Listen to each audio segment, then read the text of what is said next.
So the first thing they did when they diagnosed me with lupus is they shipped me off to a rheumatologist who is a specialist in rheumatology, autoimmune diseases.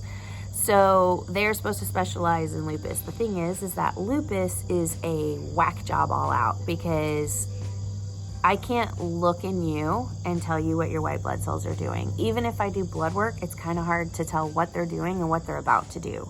So this is an invisible disease. And that was the hardest part when I was young.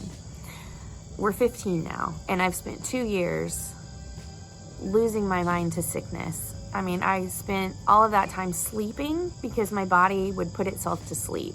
And I would sleep constantly and for like 2 weeks, and then I would be up for like a week and just be napping here and there. And my body was just so whacked out.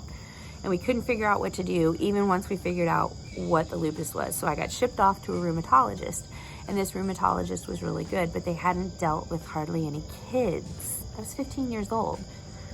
From memory, I was there once a month in the beginning, and they would always test your joints. They would, feel, are you swollen in any of your joints? Because a lot of times you would get a lot of buildup within your joint cavities. That is your white blood cells attacking that area.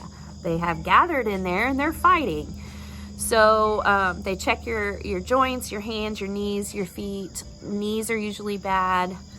Hands can be really bad, and wrists. And then they look in your nose and your mouth, because you can get a lot of sores within your mouth and your nose because of a chemistry off balance and the white blood cells attacking there.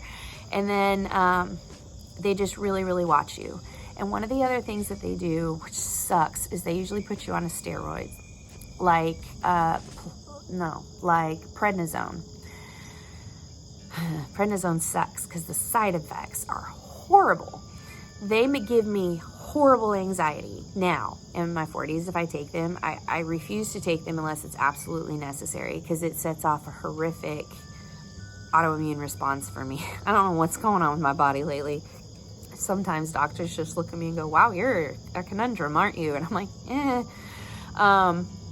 so they put me on prednisone long term, and that will cause your body to swell and put on weight, and you put on lots of water weight, and you are ravenously hungry, because up to this point I was anorexic. I could not eat. I was down to about 100 pounds.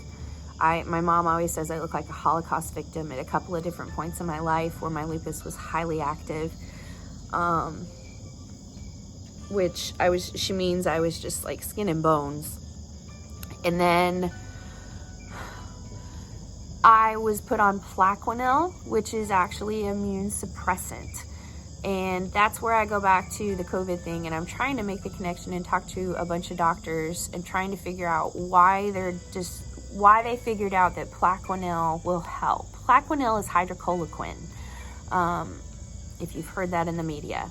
So I was put on Plaquenil long term. I don't remember the dosage, but there are several dangerous things that can come from Plaquenil. Number one, you have to get your eyes checked every 6 months. I have a friend in church who is losing her retina to lupus and Plaquenil. But the Plaquenil keeps you alive, and the steroids keep you alive, because the steroids are literally telling your white blood cells, stop fighting, chill out, we're okay. You're trying to get these soldiers to go back to sleep. You can't really take the flag out of whatever they've targeted as bad at that point.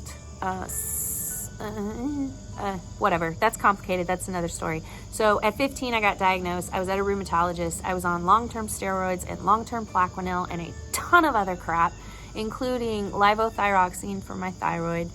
I ended up having a series of stomach problems. I went off the steroids because I said, screw this. I'd been so sick for so long, and I was so tired of not living my life, that at 18, I got myself through high school. I probably didn't deserve to graduate, but they knew that I was smart. So they let me graduate.